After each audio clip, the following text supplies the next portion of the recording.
"Take me as your wife, or let me die," Apache Widow begged. The rancher wouldn't let her die. The morning I found her, I'd gone out to check the south fence line where the wire had come down in the night.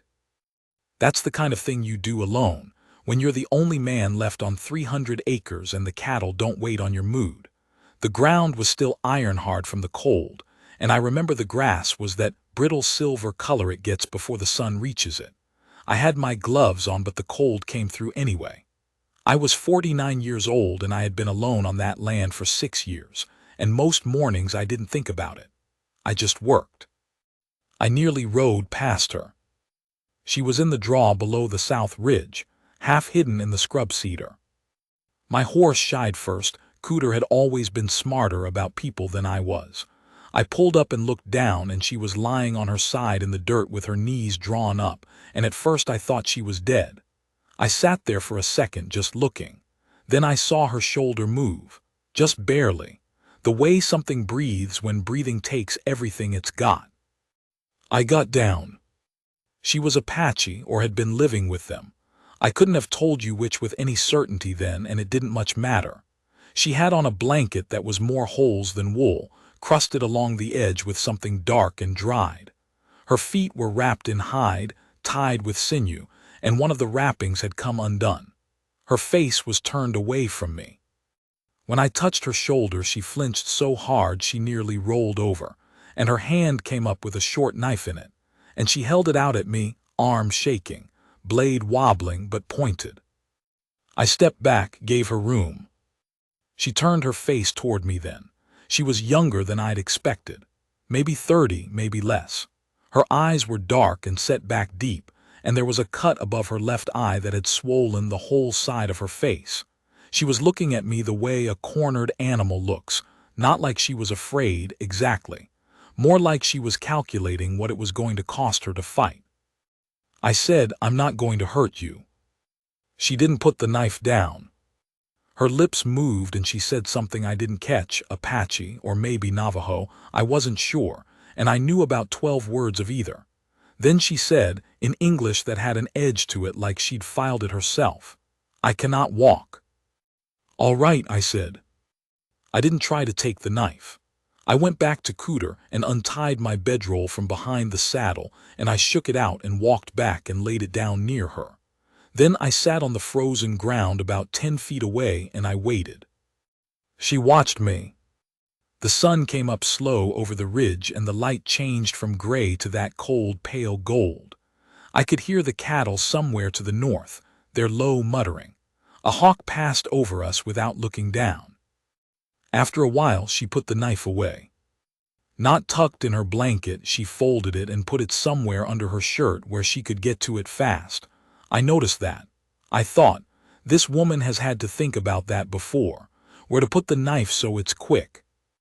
"How long have you been here?" I said. She looked at the sky, looked back at me. 2 days. 2 days in that cold, with whatever was wrong with her leg. I said, "Can I look at it?" She didn't answer right away, just watched me. Then she pushed back her blanket and showed me the left leg, and I saw it. The ankle was swollen to nearly double, skin tight and shiny, the color of a bruise left too long. Not broken, I thought I'd seen broken, but bad. And 2 days of lying in a frozen draw hadn't helped it. I said, "I can take you back to my place. There's a house. Warm. I can send for the doctor from Cutter's Creek, get him out here in a day or 2. She said, "The doctor in Cutter's Creek is a drunk." I said, "He is, but he's the only one inside 40 miles. She looked at me for a long moment. Her jaw set in a way I was starting to recognize, the way she looked when she was deciding something. Then she said, flatly and without apology, "If you take me to your house, they will come." I said, "Who?" She said, "The men who did this." I sat with that. The hawk came back around and landed somewhere up on the ridge. Cooter blew out through his nose, impatient. I said, "Well, let them come." She stared at me, like she was looking for the lie in it. I said, "My name is Harlan Briggs. This is my land. I've been the only man on it for 6 years and I'm still here, so I stood up and went to the horse and loosened the saddle cinch a notch the way you do for a long, slow walk home. I'm going to help you up. You can keep the knife where it is. Her name was Sunka Wikapi. She told me that later. It meant something, her grandmother's name or a word for something, but she told me in pieces, the way she told me everything, a little at a time over days. Getting her onto the horse was slow and it hurt her. She didn't make much sound. A sharp intake once when her ankle turned wrong. I put her up in the saddle and walked Cooter back across the dead grass toward the house, and she held the horn with both hands and sat straight even though I could see from the set of her shoulders what it was costing her. I didn't ask questions. I'd learned the shape of things soon enough. My place was a low adobe and timber house, 2 rooms and a lean-to kitchen, sitting in the lee of the ridge where it caught some sun and stayed out of the worst of the north wind. I'd built it with a neighbor who was dead now, and a hand who'd moved on, and my wife Alina who was 7 years in the ground. There was a photograph of Alina on the mantelpiece, and I hadn't moved it since the day I put it there. I don't say that like a man who was still mourning. I say it because it had just become part of the house, like the nail by the door where I hung my hat, like the crack in the north wall where the cold came in, and I'd patched it every fall. I got Sunka Wikapi inside and onto the cot near the stove that I use sometimes for afternoon rest in the summer. I built the fire up and boiled water and cleaned the cut above her eye. It needed stitching, but the edges had already started to close on their own, not cleanly but close enough. I wrapped her ankle in a wet compress the way I'd learned from the time I'd done the same thing to a horse, and I wasn't sure it was right, but it seemed to ease the swelling some. She slept for a long time. I did my chores. When she woke that first evening, she was sitting up and watching me cook, and she said, "You live alone?" It wasn't a question. "Yes," I said. She said, "No family?" "Wife's gone, no children." She was quiet for a while. The stove popped. I turned the corn bread in the pan. She said, "Mine too. Husband 3 years ago. Then the smallpox took the children. Then the soldiers came to the camp and said we must go north." A pause. I would not go north. I put the corn bread on the table and looked at her. She was looking at the fire. I said, "So you ran?" "I walked," she said, and there was something dry in it that wasn't quite humor but was near to it. "For 2 months I walked, south and east." She looked at her hands. "I knew a man in this country. He was supposed to help. He did not help." I said, "Those men you mentioned. 2 of them work for him. He wanted," she stopped, looked at me straight. "He wanted me to work for him, a different kind of work." I kept my face still. I said, "And when you wouldn't?" "When I wouldn't." I set a plate of food near her and sat on the other side of the stove with my own plate. We ate without talking for a while. I said, "What's his name?" She said, "Dewhurst. Runs cattle east of here near the flats." I knew Dewhurst. Had bought cattle from him twice in lean years when I needed to restock fast and had more money than sense. A wide man with a clean face and small eyes. The kind of man who was always just courteous enough that you couldn't say what was wrong with him without sounding like you were making it up. He had a spread twice the size of mine, and more hired men than I could count. I said, "He's got reach in this county." "Yes," she said. I said, "I don't much care about that." She looked at me again, that measuring look. I said, "You can stay here until you can walk. I've got a back storeroom that's got a decent cot. I'll put a latch on the inside of the door if that suits you." She said, "Why?" "Why what? Why do you do this? You do not know me." I thought about that for a second. Then I said, "Somebody left you in a ditch to die. I found you. That seems to be enough of a reason." She ate the last of the corn bread, set the plate down. "Dewhurst will send men." I said, "He might." She said, "You are not afraid of that." I said, "I didn't say that." What I didn't say. I had been afraid of plenty in my life, and none of it had stopped me from doing what needed doing. That wasn't bravery. It was just that I'd gotten old enough to know that fear was mostly weather. It passed through, and when it did, either you'd held your ground or you hadn't.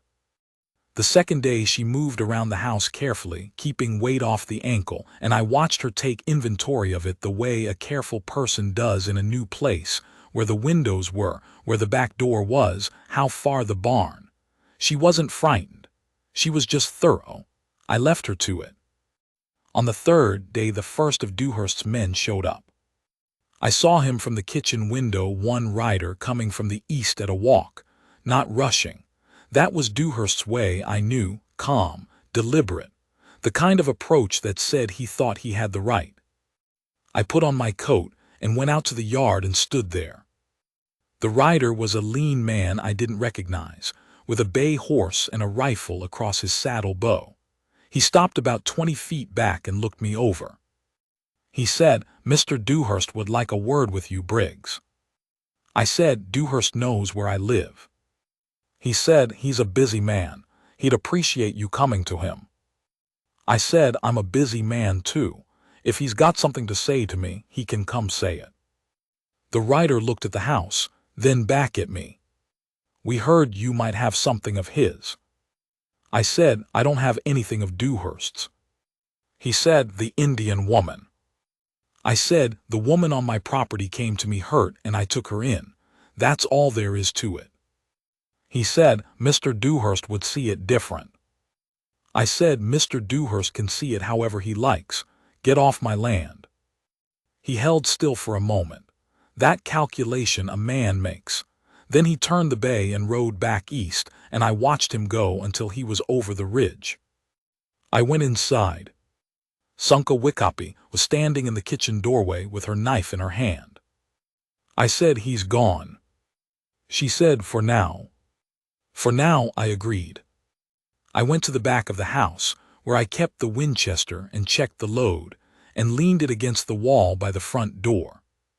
Then I went back to the kitchen and started on the evening meal, and she stood in the doorway and watched me, and after a while she put the knife away and sat down and started shelling the dried beans I'd left on the table. We worked in the same room without talking for a while. The stove ticked. Outside, the wind had picked up. She said, "You should let me go. I will walk north." I said, "You can't walk north. Your ankle isn't right yet."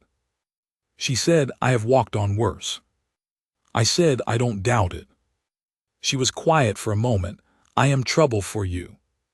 I said, "I've had trouble before. Usually looks a lot worse than you." She looked up at me, and there was something that might have been the beginning of a smile at the corner of her mouth. It came and went. "You are a strange man, Harlan Briggs," she said. I said, "So I've been told." Dewhurst himself came on the 5th day. He came with 3 men, and he came in the middle of the afternoon, which told me he wasn't expecting a fight. He was expecting this to be simple. He rode into my yard like he owned it, which was the kind of man he was, and he had on a good coat and clean boots, and that wide, clean-faced look of his that was supposed to pass for reasonable. I was standing on the porch when he rode in. I had the Winchester in my hand. Dewhurst looked at it and kept his easy expression. "Harlan," he said, "no need for that." I said, "Then let's talk about why you're on my land with 3 armed men." He said, "I think you have something of mine." I said, "I already told your man." "I don't have anything of yours." "The Indian woman." "She's a person," I said, "not a something." He reset slightly. Those small eyes of his moved to the house and back. "She works for me. She has an arrangement with me." I said, "I've talked to her. She doesn't describe it as an arrangement." Dewhurst smiled. It didn't reach the eyes. "Well now, her kind of arrangement and our kind are different things, Harlan. You know how it is. She came south to get away from the reservation. She needed work. I gave her work. Now she's gotten it into her head to run off and she's stirring up trouble she doesn't understand." I said, "She's got 2 days-old stitches above her eye. Where'd those come from?" He said, "She fell." I said, "She did not fall." One of his men shifted on his horse. I watched them without looking at them directly. You learn how to do that. You learn the edges of things while you look at the center. Dewhurst said, I don't want trouble, Harlan. I've always liked you. Send her out and we'll be done. I said, go home, Dewhurst. He said, think about what you're doing. I said, I've thought about it, go home. The silence that followed was the kind that has weather in it. His 3 men sat their horses and looked at me.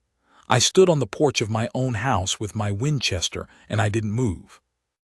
Dewhurst said, in a different tone, quieter, colder, you're one man on a broke-down spread.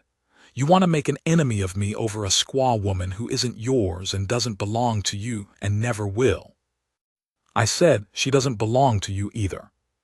Now get off my land before I stop being patient. He held for 1 more second, then he turned his horse. His men followed. I watched them ride east until the ridge took them. I went inside. Sunka Wickoppy was at the kitchen table. She had heard all of it through the window. Her face was still, the way it got when she was processing something she didn't know where to put yet. She looked at me when I came in and she said quietly, he will not let this go. I said, no, he won't. I sat down across from her. I said, here's what I can do. I've got a friend in the county seat, Judge Alderman. We served together 20 years ago, and he's never forgiven me for something I did wrong in a card game in '68, but he owes me a bigger thing than that. If I write him, he can make some noise about Dewhurst. Not much noise, but enough to make it inconvenient for Dewhurst to press this. He doesn't want legal attention. Men like him never do. She said, that takes time. I said, a week, maybe 2. She looked at the table, at her hands. You would do this. I'm doing it, I said. I'll write tonight. She was quiet for a long time. Outside, Cooter kicked at the side of the barn once, twice. The stove settled. She said, when I was in the draw, when I could no longer walk, I made myself a promise. I waited. She said, I said, if a man finds me and tries to help me and he is a man worth trusting, I will not run again. I am tired of running. She looked up at me. But I was sure no such man would come. I said, well. She said, you are not what I expected. I said, what did you expect? She said, someone who would want something back. I looked at her for a moment, then I said, I don't work that way. She held my eyes for a beat longer than people usually do, and then she nodded once, slow and certain, like she was agreeing to a thing she'd been deliberating over for some time. The weeks that followed were strange in a way I hadn't expected. She healed. The ankle came right, though it took longer than it should have because she couldn't keep herself from using it. She started doing things around the place, small things at first, then larger things without asking, just doing. She repaired the broken fence rail on the chicken run, which I'd been meaning to do for 2 years. She found where the rats had gotten into the oat bin and blocked it with a stack of flat stones so precise and tight it would have taken a crowbar to shift them. She cooked things in my kitchen that used the same ingredients I'd been using for 20 years but tasted entirely different, and I didn't know enough to say why. I watched her without watching her, the way you do. One afternoon I came in from the north field, and she was sitting in the chair by the window mending one of my shirts, and the light was coming in at a low angle, and it caught the side of her face, and I stood in the doorway for a second too long before I went in. She looked up when I came in and said, without preamble, you need new thread, this is too thin. I said, I'll get some next time I'm in town. She said, when is that? I said, when I need to go. She made a sound that was almost a laugh. She went back to the mending. The letter to Alderman took 4 days to get a response. When it came, it was as brief as he always was. Alderman had written to the Territorial Land Office and made a formal note of several outstanding questions regarding Dewhurst's eastern holdings, questions that had nothing to do with Sunka Wickoppy, but that would keep Dewhurst's lawyers busy and make him cautious. It wasn't a solution. It was a stone in the road, but stones in the road matter. She read the letter over my shoulder, and when she was done she said, Your friend. I said, he's a good man, ornery but good. She said, you trust him. I trust his self-interest, I said. He doesn't like Dewhurst any more than I do, and this gives him an excuse to make noise. She said, that is not the same as a friend. I said, it's close enough. She thought about that, then she said, I have been thinking. I said, about what? She said, about here. I waited. She said, I have nowhere to go back to. North is the soldiers, east is Dewhurst, west is the desert, and she stopped, started again quieter. I am not good at nothing, at having no purpose. I am very bad at that. I said, you haven't been nothing here. She said, no. She looked at the letter in my hand. I want to stay, not because I have nowhere else, but because, she stopped again. I set the letter on the table. She said, I know this is not. I know a man in your position does not take a woman in this way without talk from the county, without trouble. I said, I've had talk and trouble before. She said, Harlan, and she said my name with a weight to it that stopped me, the way you stop when you realize something has changed in the room and you didn't notice when. I am asking you plainly. I would be your wife if you would have me. I would be faithful and I would work and I would. She stopped a third time, and the stopping was different this time, rougher, like the words were costing her more than the others had. I would not be nothing to you. I am not asking you to be nothing to me. I stood there in my own kitchen with the letter on the table between us, and I was 49 years old and I had been alone for 6 years, and I had made a life of being useful and steady, and getting through the days without complaint. And I was not a man who cried, and I did not cry then, but something shifted in my chest that I hadn't felt in a long time. I said, that's the plainest asking I've ever heard. She said, I do not know how to ask another way. I said, I wouldn't want another way. I came around the table. She stood up, which put her about at my shoulder, and she looked up at me with that direct look she'd had from the first moment, the one with all the calculation and the waiting in it. And I put my hand on the side of her face, careful over the faded bruise above her eye, and I said, yes. She put her hand over mine, held it there. Her hand was small and calloused and warm, and she held mine with a steadiness that I felt through my whole arm, and she looked at me and she didn't look away. We got married in the spring, county seat. Alderman did the paperwork himself, which he did with the particular sour enjoyment of a man who likes being the most practical person in the room. There was no ceremony to speak of.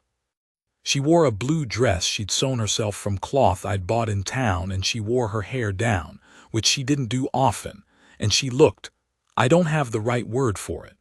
Real is maybe the closest I can get. Like something that had been slightly out of focus for a long time had come clear. Dewhurst tested the new arrangement twice that first year.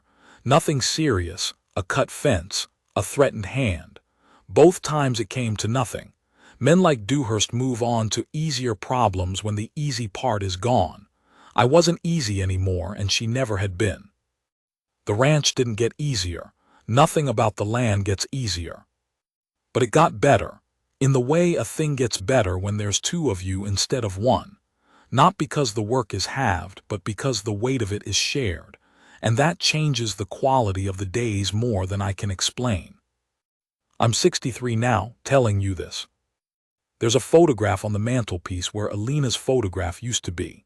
In it, Sunka Wickupi is standing out by the south pasture fence, squinting a little against the sun, her hand resting on the top post, and she's looking at the camera with that steady, certain expression she has when she's decided something.